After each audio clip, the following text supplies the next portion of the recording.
መንፈሳዊነት መናገር ብቻ አይደለም፣ መኖርም ነው። ነገር ግን ዛሬ ንግግራችን በዝቶ ኑሯችን ለምን ጎደለ? እውነተኛው የመንፈስ ፍሬ ከኛ የራቀው በምን ምክንያት ነው? በዚህ ቪዲዮ የጎደለንን መንፈሳዊ ማንነት የምንፈልግበትንና የምናገኝበትን መንገድ አብረን እንፈትሻለን። መክሊት ዘተዋሕዶ ዩቲዩብ ነው። ወደ ሐሳቡ እንለፍ። የሚጎድለን ምንድን ነው? ብዙዎች በመንፈሳዊ ሕይወታችን ምን እንደጎደለን አስበን አናውቅም። በፈቃደ ሥጋ ስለምንመራ ለጊዜው የሚታየን ፍትወተ ሥጋችንና የዓይን አእምሮታችን አለመሟላቱ ብቻ ነው። ሀብት፣ ቤት፣ ንብረት፣ ትዳር፣ የሥጋ ዘመድ፣ መኪና፣ ስልጣን ወዘተርፈ ስለሌለን በጠቅላላው በዓለም ያለውን አላፊውን ነገር ሁሉ በማጣታችን ባዶነት የሚሰማን ሰዎች ጥቂት አይደለንም። ኑሯችን ከእጅ ወደ አፍ ከሆነው ጀምሮ በቢሊዮን የሚቆጠር ገንዘብ እስካላቸው ሰዎች ድረስ ከተራው ሰው እስከ ትልቁ ባለስልጣን ሁላችንም የምናዳምጠው ሥጋችንን ነው። የሚታየንም በሥጋ የጎደለን ነገር ብቻ ነው። ይህንንም ለማሟላት የማንወጣው ዳገት፣ የማንወርደው ቁልቁለት የለም። የቀን እረፍት፣ የሌሊት እንቅልፍ እናጣለን። በዚህም ምክንያት ማንኛውንም ወንጀል ከመፈጸም ወደ ኋላ አንመለስም። ወደ ዝሙት፣ ርኩሰት፣ መዳራት፣ ጣዖትን ማምለክ፣ ሟርት፣ ጥል፣ ክርክር፣ ቅንዓት፣ ቁጣ፣ አድመኛነት፣ መለያየት፣ መናፍቅነት፣ ምቀኝነት፣ መግደል፣ ስካርና ዘፋኝነት እናመራለን። ገላትያ ምዕራፍ 5 ቁጥር 19። ውጤቱም የዘላለም መከራ ነው። ምክንያቱም በሥጋው የሚዘራ መበስበስን ያጭዳልና። ገላትያ ምዕራፍ 6 ቁጥር 8። እንደ ሥጋ ፈቃድ መኖር ሞት ነውና። ሮሜ 8:12። እንደ ሥጋ ፈቃድ በመኖር በሚመጣ ጠንቅ የእግዚአብሔር ቁጣ በማይታዘዙ ልጆች ላይ ይመጣልና። ቆላስይስ ምዕራፍ 3 ከቁጥር 5-6። አንድ ሀብታም ወጣት ወደ ኢየሱስ ክርስቶስ ቀርቦ ጌታ ሆይ የዘረዘርክልኝን ትእዛዛትማ ከሕፃንነቴ ጀምሬ ጠብቄያለሁ፣ ደግሞስ የሚጎድለኝ ምንድነው ሲል ጠየቀ። ኢየሱስም አንዲት ቀርታለች፣ ፍጹም ልትሆን ብትወድ ሂድና ያለህን ሸጠህ ለድሆች ስጥ፣ መዝገብም በሰማያት ታገኛለህ፣ መጥተህም ተከተለኝ አለው። ወጣቱ ባለጸጋ ግን ይህን ቃል በሰማ ጊዜ ብዙ ንብረት ስለነበረው እያዘነ ተመለሰ። የማቴዎስ ወንጌል ምዕራፍ 19 ከቁጥር 16-22። ይህ ወጣት በሕይወቱ የጎደለው ነገር እንዲሟላለት የተባለውን ነገር መቶ አልቻለም። ከእግዚአብሔር የቁጣ ቀን የማያድነውን ብርና ወርቅ ወዶ በሕይወት ጎዳና መጓዝ አቃተው። ሶፎንያስ ምዕራፍ 1 ቁጥር 18። የራሱን ኑሮ ከወንድሙ ምድራዊ ኑሮ ጋር እያነጣጠረ ባዶነት ይሰማው የነበረ አንድ ሰው በወንድሙ አላፊ ጠፊ ሀብት ቀንቶ መምህር ሆይ ርስቱን ከኔ ጋር እንዲካፈል ለወንድሜ ንገረው ሲል ኢየሱስ ክርስቶስን ጠየቀ። ኢየሱስም አመጣጡን ያውቅ ስለነበር ለተከተሉት ሁሉ በአንድነት የሰው ሕይወት በገንዘቡ ብዛት አይደለምና ተጠንቀቁ፣ ከመጎምጀትም ተጠበቁ አላቸው። ይህ ሰው በመንፈሳዊ ሕይወቱ ብዙ የጎደለው ነገር እያለ የተመለከተው የሥጋውን ነው። ሰማያዊ ክብር ጎሎት ሳለ የሚያስበው ምድራዊ ክብርን ብቻ ነበረ። የሉቃስ ወንጌል ምዕራፍ 12 ቁጥር 13። ንጉሥ ሳኦል ነቢዩ ሳሙኤል እግዚአብሔር ከአማሌቃውያን ምርኮ አትንካ ብሎሃል እያለው ቢተው የሚጎልበት የተባለውን ትቶ ምርኮውን ቢሰበስብ ደግሞ የሚያተርፍ መሰለው። በዚህም ምክንያት እግዚአብሔር ናቀው። አንደኛ ሳሙኤል ምዕራፍ 15 ቁጥር 11። የርኩስ መንፈስ ተቆራኝቶት የሚሰቃይ ሆነ፣ መንግስቱንና ክብሩን አጣ። አተርፍ ባያጉዳይ ይለዋል ይሄ ነው። የአልዓዛር እህት ማርታ የኩሽና ስራዋን ለጊዜው ትታ ከኢየሱስ እግር ስር ተቀምጣ እንደ እህቷ እንደ ማርያም መማርን እንደ ጉድለት በመቁጠሯ ማርታ ማርታ በብዙ ነገር ትጨነቂያለሽ፣ ትታወኪማለሽ። የሚያስፈልገው ጥቂት ወይም አንድ ነገር ነው። ማርያምም መልካምን ዕድል መርጣለች፣ ከእርሷም አይወሰድባትም የተባለችው። የሉቃስ ወንጌል ምዕራፍ 10 ከቁጥር 38 እስከ 45። ወጣቱ ዴማስ መንፈሳዊ አባቱን ቅዱስ ጳውሎስን ትቶ ወደ ዓለም የኮበለለው ዓለምን ማጣት እንደ ጉድለት ስለታየው ነው። ሁለተኛ ጢሞቴዎስ ምዕራፍ 4 ቁጥር 10። ጌታችን መድኃኒታችን ኢየሱስ ክርስቶስ ለተከታዮቹ የጎደላቸውን ነገር በየጊዜው ይነግራቸው ነበረ። አንተ እምነት የጎደለ ስለምን ተጠራጠርክ? የማቴዎስ ወንጌል ምዕራፍ 14 ቁጥር 31። እናንተ እምነት የጎደላችሁ ስለምን ትፈራላችሁ? የማቴዎስ ወንጌል ምዕራፍ 8 ቁጥር 26። ስለ እምነታችሁ ማነስ ነው? ማቴዎስ ምዕራፍ 17 ቁጥር 10። እምነት ቢኖራችሁ ባትጠራጠሩም በበለሲቱ እንደሆነባት ብቻ አታደርጉም። ማቴዎስ ምዕራፍ 21 ቁጥር 21 እያለ እነርሱም ጉድለታቸውን አውቀው ጌታ ሆይ እምነት ጨምርልን ብለውታል። በመጽሐፍ ቅዱስ እግዚአብሔር የመረጣቸው አያሌ ሰዎች የጎደላቸውን ነገር እያስተዋሉ ፈጣሪያቸውን ይለምኑ ነበር። ነቢዩ ዳዊት አቤቱ ንጹሕ ልብን ፍጠርልኝ ሲል ለምኗል። ምክንያቱም ንጹሕ ልብ ከሌለው እግዚአብሔርን ማየት እንደማይችል ስለሚያውቅ ነው። እግዚአብሔርን ማየት የሚችሉ ልበ ንጹሐን ብቻ ናቸውና። የማቴዎስ ወንጌል ምዕራፍ 5 ቁጥር 8። ጠቢቡ ሰለሞን እግዚአብሔር ተገልጦለት ልሰጥህ የምትፈልገውን ነገር ለምን ቢለው ታናሽነቱን አምኖ ድካሙን አውቆ የጎደለውን አስተውሎ እኔ መውጫና መግቢያ የማላውቅ ታናሽ ብላቴና ነኝ፣ ስለዚህም በሕዝብ ላይ መፍረድ ይችል ዘንድ መልካሙንና ክፉንም ይለይ ዘንድ ለባሪያ አስተዋይ ልቦናን ስጠው፣ አለዚያማ በዚህ በታላቅ ሕዝብ ላይ ይፈርድ ዘንድ ማን ይችላል ብሏል። አንደኛ ነገሥት ምዕራፍ 3 ከቁጥር 5 እስከ 9። ሰው ከእግዚአብሔር አስተዋይ ልቡና ካልተሰጠው በቀር በዳኝነት ወንበር በተቀመጠ ጊዜ ፍርድ የሚያጓድል ድሃ የሚበድል የሚሆነው ነው። ሙሴ እግዚአብሔር ወደ ፈርዖን ሊልከው በጠራው ጊዜ ወደ ፈርዖን የሚሄድ የእስራኤልንም ልጆች ከግብፅ የማወጣ እኔ ማን ነኝ አለ።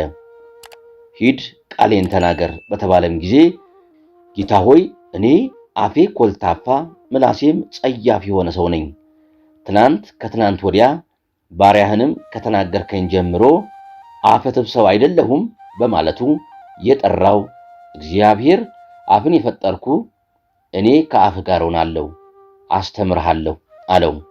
ኦሪት ዘጸአት ምዕራፍ 3 ቁጥር 11፣ ኦሪት ዘጸአት ምዕራፍ 4 ቁጥር 10።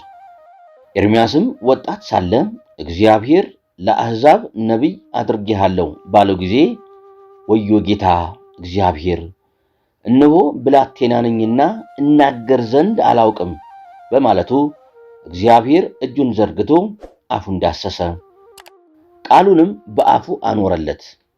ትንቢተ ኤርምያስ ምዕራፍ 1 ከቁጥር 4 እስከ 10። ነቢዩ ኢሳይያስም እኔ ከንፈሮቼ የረከሱብኝ ሰው ነኝ በማለቱ በዕደ ሱራፌል በሰማያዊ እሳት ፍም ተዳሶ በደሉ ተወገደለት፣ ከለምጽ ርኩሰት ተቀደሰ።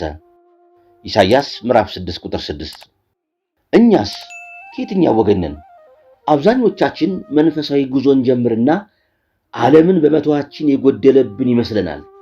እንደ ሎጥ ሚስትም ወደ ኋላ ስንመለከት እዚያው ቆመን እንቀራለን።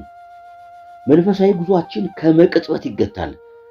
መንፈሳውያን የነበርን ተለውጠን ስጋውያን አማኞች የነበርን መናፍቃን እንሆናለን። ዓለምን መመልከት ስንጀምር ለቅዳሴና ለስብከት መትጋታችን ጊዜ እንደማባከን ብዙ ነገርም እንደማጣት እየመሰለን ይመጣል። እንደ ጓደኞቼ ብሯሯጥ እድሌን ብሞክር ኖሮ ማለት እንጀምራለን። ወዲያው የጉዞ አቅጣጫችን ለውጠን በሰፊው ጎዳና መጓዝ እንጀምራለን። ጠማማው ቀና፣ ጨለማው ብርሃን፣ መራራው ጣፋጭ፣ ክህደቱ እምነት፣ ጥፋቱ ልማት፣ ገደሉ ሜዳ መስሎ ይታየናል። በሌላ መልኩ ደግሞ ነቢዩ ዳዊት በመዝሙሩ በእግዚአብሔር ቤት ለዘላለም እኖር ዘንድ እሻለሁ እንዳለ ወስነን በእግዚአብሔር ቤት መኖር ስንጀምር በአፍአ ያሉ ሰዎች እንደ ሥራ ፈትነት ቆጥረው ያጎደልንና የጎደለብን መስሏቸው አንተ ደግሞ ለምን ታበዛዋለህ? በልኩ አታደርገውም እንዴ? ምንድነው ጧት ማታ ወደ ቤተ ክርስቲያን መሮጥ? ለምን ጾም ታበዛለህ? ለምን ሥራ ፈልጋ አትገባም? ወዘተ እያሉ ያዳክሙናል። በዚህን ጊዜ ሌሎች የሚጓዙበት ሰፊ ጎዳና ቅን መስላ ትታየናለች። ለጊዜው ይመስለናል እንጂ ለሰው ቅን የምትመስል መንገድ አለች፣ ፍጻሜዋ ግን የሞት መንገድ ነው። ምሳሌ ምዕራፍ 14 ቁጥር 12። ምንም እንኳን ዕለት ተዕለት ቃሉን ብንሰማም ሁኔታችን ግን ቃሉን እንዳልሰማና ተአምራቱን እንዳላየ ሰው ነው። ልቡናችን ደንዳና ነው። መስማት እንሰማለን፣ ነገር ግን አናስተውልም። ማየት እናያለን፣ አንመለከትምም። ጆሮአችን ደንቁሯል፣ አይኖቻችንም ተጨፍኗል። ኢሳይያስ ምዕራፍ 6 ቁጥር 9፣ የማቴዎስ ወንጌል ምዕራፍ 13 ቁጥር 14። አይነ ልቡናና እዝነ ልቡና ይጎለናል። ከሁሉ በላይ እምነት ይጎለናል። ያለ እምነት ደግሞ እግዚአብሔርን ማገልገል አይቻልም። በሕግ በአምልኮት ወደ እግዚአብሔር የሚቀርብ ሰው አስቀድሞ ሊያምን ይገባል። አንድ ሰው እግዚአብሔር በሕግ በአምልኮት ለሚሹት ሰዎች የሚሰጣቸው እንዳለ ማመን አለበት። ዕብራውያን ምዕራፍ 11 ቁጥር 6፣ ትንቢተ ኤርምያስ ምዕራፍ 5 ቁጥር 3፣ ሮሜ ምዕራፍ 14 ቁጥር 23፣ አሞጽ ምዕራፍ 5 ቁጥር 4፣ ሚልኪያስ ምዕራፍ 14 ነው። እኛ ግን ተጠራጣሪዎች፣ ወላዋዮች ነን። በመሆኑም የምናገኘው ነገር የለም። ሐዋርያው ቅዱስ ያዕቆብ የሚጠራጠር ሰው በነፋስ የተገፋና የተነቃነቀ የባህር ማዕበልን ይመስላልና፣ ሁለት ሐሳብ ላለው በመንገዱም ሁሉ ለሚወላውል ለዚያ ሰው ከጌታ ዘንድ አንዳች እንዲያገኝ አይምሰለው ያለው ለዚህ ነው። ያዕቆብ ምዕራፍ 1ን ይመልከቱ። ሁለተኛ፣ በጎ ምግባር ይጎለናል። ሐዋርያው ቅዱስ ያዕቆብ እንዳለ ሥራ የሌለው እምነት በራሱ የሞተ ነው። ያዕቆብ ምዕራፍ 2 ቁጥር 17። የምንሰራው ለሕይወት ሳይሆን ለሚጠፋ መብል ብቻ ነው። ጌታ ያለው ለሚጠፋ መብል አትስሩ፣ ነገር ግን ለዘላለም ሕይወት ለሚኖር መብል የሰው ልጅ ለሚሰጣችሁ ስሩ ነበር ያለን። ዮሐንስ ወንጌል ምዕራፍ 6 ቁጥር 25። ሶስተኛ፣ ፍቅር ይጎለናል። ፍቅር ከሌለን እግዚአብሔርን አናውቅም ማለት ነው። ምክንያቱም እግዚአብሔር ፍቅር ነውና። አንደኛ ዮሐንስ ምዕራፍ 4 ቁጥር 8። በሰዎችና በመላእክት ልሳን ብናገር፣ ትንቢትም ቢኖረን፣ ምስጢርንም ሁሉና እውቀትን ሁሉ ብናውቅ፣ ተራሮችንም ሁሉ እስክናፈልስ ድረስ እምነት ሁሉ ቢኖረን፣ ድሆችንም ሁሉ ልንመግብ ያለንን ሁሉ ብናካፍል፣ ስጋችንንም ለእሳት መቃጠል አሳልፈን ብንሰጥ፣ ፍቅር ግን ከሌለን ከንቱ ነን። አንደኛ ቆሮንቶስ ምዕራፍ 13 ቁጥር 1። ጌታችን ግን ያስተማረን ጠላቶቻችሁን ውደዱ፣ የሚረግሟችሁን መርቁ፣ ለሚጠሏችሁም መልካም አድርጉ፣ ስለሚያሳድዷችሁም ጸልዩ። የሚወዷችሁን ብትወዱ ምን ዋጋ አላቸው? ቀራጮችስ ያንኑ ያደርጉ የለምን? ወንድሞቻችሁንም ብቻ እጅ ብትነሱ ምን ብልጫ ታደርጋላችሁ? አሕዛብስ ያንኑ ያደርጉ የለምን? የሚል ነው። የማቴዎስ ወንጌል ምዕራፍ 5 ከቁጥር 43 እስከ 48። ሌላው ትሕትና ይጎለናል። አራተኛ፣ በጉዟችን ሁሉ ከኔ በላይ ማንም የለም እንላለን። እንዲህ ከሆነ ደግሞ ምንም እንኳን ጉልበታሞች ብንሆንም እንሸነፋለን፣ ስልጣን ቢኖረንም እንሻራለን፣ ብንከበርም እንዋረዳለን፣ ብናገኝም እናጣለን። ከሁሉም በላይ ደግሞ ቅዱሳት መጻሕፍትን መርምሬያለሁ፣ ንባቡን ከነትርጓሜው ጠንቅቄያለሁ፣ ከኔ በላይ አዋቂ ለአሳር ነው የምንል ከሆነ ፍጻሜያችን መናፍቅነት ነው። ምክንያቱም ዕውቀታችንን በእምነትና በትሕትና ካልያዝነው ይጎዳናል። እግዚአብሔር ትዕቢተኞችን ይቃወማል፣ ለትሑታን ግን ጸጋውን ይሰጣልና። ያዕቆብ ምዕራፍ 4 ቁጥር 6። እርሱ ጌታችን መድኃኒታችን ኢየሱስ ክርስቶስም ከቤተልሔም እስከ ቀራንዮ ያስተማረንና ሰርቶ ያሳየን ፍጹም ትሕትና ነው። ከኔ ተማሩ፣ እኔ የዋህ በልቤም ትሑት ነኝና ለነፍሳችሁ ዕረፍት ታገኛላችሁ። የማቴዎስ ወንጌል ምዕራፍ 10 ቁጥር 29 ያለውን ልንረሳ አይገባም። ሌላው ጽናት ይጎለናል። አምስተኛ፣ ቀድሞውንም ቢሆን በቃሉ ላይ የተመሰረተ ሕይወት ስለሌለን የክህደት ነፋስ ሲነፍስ፣ የክህደት ጎርፍ ሲጎርፍ ልክ በአሸዋ ላይ እንደተሰራው ቤት እንወድቃለን። አወዳደቃችንም የከፋ ይሆናል። የማቴዎስ ወንጌል ምዕራፍ 7 ቁጥር 26። እኛ የተማርነውን ትምህርት የሚቃወም ከመጣ ጽናቱ ስለሌለ ፈጥነን እምነታችንን ስርዓታችንን እንለውጣለን።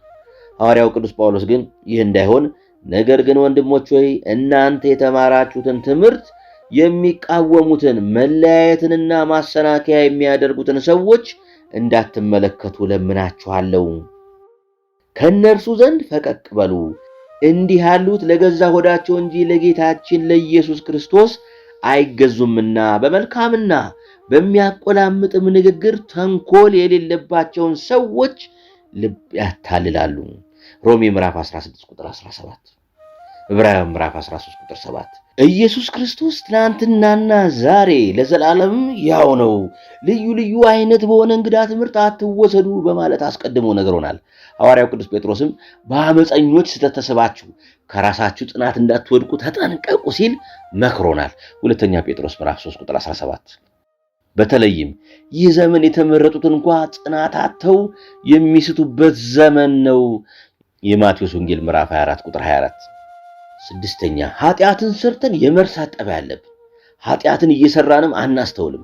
ከቁጥር የማይገባ ጽድቃችን እንጂ ከራሳችን ጸጉር የበዛው ኃጢአታችን አይታየንም። ጉዟችንም ራስን የማጽደቅ ሌላውንም የመኮነን ኑሮ ነው። እንዲህ አይነቱ ሕይወት የጸሐፍት ፈሪሳውያን ነው። በዚህም እናንተ ዕውሮች መሪዎች፣ ትንኝን የምታጠሩ ግመልንም የምትውጡ ወዮላችሁ። በውጭ ለሰው እንደ ጻድቃን ትታያላችሁ፣ በውስጣችሁ ግን ግብዝነትና አመፀኝነት ሞልቶባችኋል ተብለው በጌታ ተወቅሰዋል። የማቴዎስ ወንጌል ምዕራፍ 23 ቁጥር 24። ምክንያቱም ኃጢአታቸውን አያስተውሉም ነበረ። ነቢዩ ዳዊት ይህን በተመለከተ የተናገረው አለ። ስህተትን ማን ያስተውላታል? ከተሰወረ ኃጢአት አንጻኝ፣ የድፍረት ኃጢአት እንዳይገዛኝ ባሪያህን ጠብቅ። የዚያን ጊዜ ፍጹም እሆናለሁ፣ ከታላቁም ኃጢአት እነጻለሁ ብሏል። መዝሙር 18 ቁጥር 12። በጠቅላላው የመንፈስ ቅዱስ ፍሬያት ተብለው የተዘረዘሩት ፍቅር፣ ደስታ፣ ሰላም፣ ትዕግስት፣ ቸርነት፣ ደግነት፣ እምነት፣ የዋሃት፣ ራስን መግዛት፣ እነዚህ ሁሉ ይጎሉናል። ገላትያ ምዕራፍ 5 ቁጥር 25። ስለዚህ ከናንተ ግን ማንም ጥበብ ቢጎለው ሳይነቅፍ በልግስና ለሁሉ የሚሰጠውን እግዚአብሔርን ይለምን፣ ለእርሱም ይሰጠዋል። ያዕቆብ ምዕራፍ 1 ቁጥር 5፣ መጽሐፈ ምሳሌ ምዕራፍ 2 ቁጥር 3።